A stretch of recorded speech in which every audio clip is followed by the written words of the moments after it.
everyone, welcome. You're watching Money, Money, Money. I'm Sumaira Abdi. Today we are discussing an important aspect related to money, which is philanthropy, or giving back to the causes closest to our hearts. Now, most of us have the desire to give, and we do charity from time to time. But charity is not the same as philanthropy. Charity is basically the process of, fulfilling maybe some urgent, immediate requirement. But philanthropy is a more structured approach of charity and actually a part of the process of wealth management. So how can this objective be meaningfully achieved? What are the challenges and benefits? And is it only meant for the very rich? Joining in to answer all these questions and more are Abhishek Mathur of L&L Partners and Prabhir Correa of Waterfield Advisors. Thanks very much, gentlemen, for joining in. So just so our viewers know, Abhishek represents the legal aspect of this objective of philanthropy, and Prabhir will be answering it from a wealth management perspective. So Prabhir, let me begin with you because our topic today is philanthropy as an objective of wealth management. Now, like I said, most people do some sort of charity, but clearly charity and philanthropy are very different, right? So, how would you define philanthropy as a part of wealth management? And, for somebody like you who works for a wealth manager, what is your role in fulfilling this objective? Thank you, firstly, for having me on the show, and a very pertinent question, I think. So what you said was absolutely spot on. Charity is essentially imbibed in Indian culture, and most families across economic levels are involved in some form of charity or the other. However, more often than not, what we see is wealth management and philanthropy are generally seen as mutually exclusive, whereas in wealth management, there is often a focus on being very meticulous with strong research, strategy, and long-term planning. On the other hand, philanthropy is generally done in a very ad hoc manner. At Waterfield, we do not see the two as mutually exclusive. Rather, we see philanthropy as an integral part of the wealth management journey, right? One which needs the same sort of rigor and planning as any other component of money management. Essentially, we are in the businesses of helping families create legacies, but our focus is on creating wealth with purpose. And the way we sort of do this, or the way we put some sort of method to this madness, is by essentially bringing a plan, right? We say, okay, let's look at how we allocate or set aside capital for philanthropy. How do we identify the various sectors or the giving areas that a family wants to look at? How do we look at planning tax efficiency? How do we decide on the right kind of structures? And finally, what kind of individuals or NGOs or even for-profit entities do we work with on the ground? Our role, or rather our goal, is to bring a very PEVC mindset to philanthropy, where our families put in more than just financial capital. They also invest their time, expertise, and connections to really address problems at scale. So I think that's the core difference, right? Addressing problems at scale.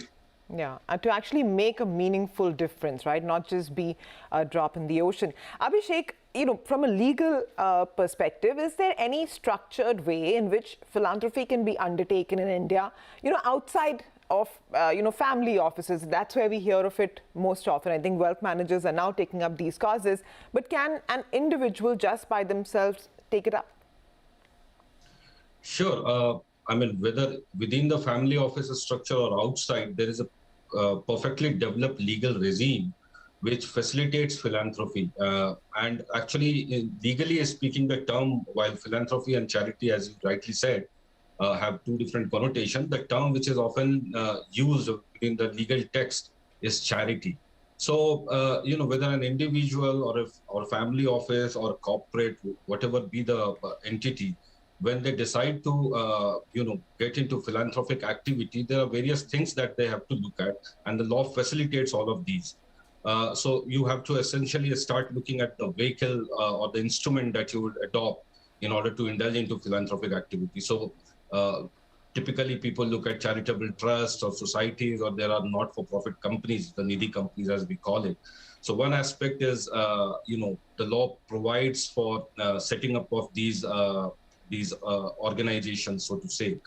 Then, of course, law further facilitates indulging into philanthropy by giving tax exemptions and tax benefits at both the levels. So these organizations or these institutions which undertake philanthropic activity or charitable activity, they do have certain exemptions that they, under the income tax laws, that they enjoy. And also people who contribute to them and who make such donations or various other contribution, they are also incentivized through tax exemptions. then of course the law further goes ahead and facilitates wealth input or rather infusion of capital or funds into such organizations. And there are various ways of doing it, including like foreign contribution. So there is a detailed legal regime about foreign contribution as to what can qualify for foreign contribution and how it is regulated. All these aspects are pretty well laid out. Of course, they are they are very closely regulated. They are scrutinized in detail, but there are all these features within the law which does prescribe it, which does facilitate a philanthropic venture. Now, of course, philanthropy, more than just being a voluntary activity, with the change in law and the CSR regime, the corporate social responsibility regime coming in, it is also almost mandatory, at least for the corporate citizens. And once you qualify as the entity or the company which is required to adhere to CSR activities, whether based on turnover or profit and all, you have to set aside a part of your profit, net profits, towards various activities which are generally, qualify as public purposes or charitable activity. And the list is much broad. So at each stage, there is a structured way of doing it. There are various considerations to be taken into, various points to be taken into consideration. And it's always advisable if one wishes to get into a philanthropic activity, either just as a donor or more particularly as setting up an organization to do that, you take the necessary legal advice, structure it properly. You have to comply with regulations, because regulations and compliances are pretty strict here. But there is a facilitative regime as well as a regulatory regime, and one must adhere to that. Understood. Abhishek, thanks for that very comprehensive answer. Prabhir, coming back to a point that you mentioned, which is that, philanthropy is just like any other aspect of wealth management, and, it will also need a strategy. What might that look like? Yeah, so absolutely, you need a strategy like you would in wealth management, right? I think the strategy is essentially the difference between simple, donations and strategic philanthropy. And when I say strategic philanthropy, I'm talking about an approach that goes beyond just simple check writing, right? The focus is on leveraging not only your capital, but also various networks, expertise, and everything else a family can then bring to the table. And of course, in addition to bringing much needed capital. And the way we do this, if we were to break this down step by step, is first by identifying what the individual goal is. And there's no cookie cutter approach to doing this, unfortunately. Goals vary as much as individuals do. And even within families, there are differences in opinion. You might have, a father who's interested in education, while his daughter might be interested in marine ecology.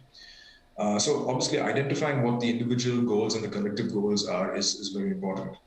And of course, then comes step 2, which is creating consensus. And this involves significant time with individual members as well as the family collective.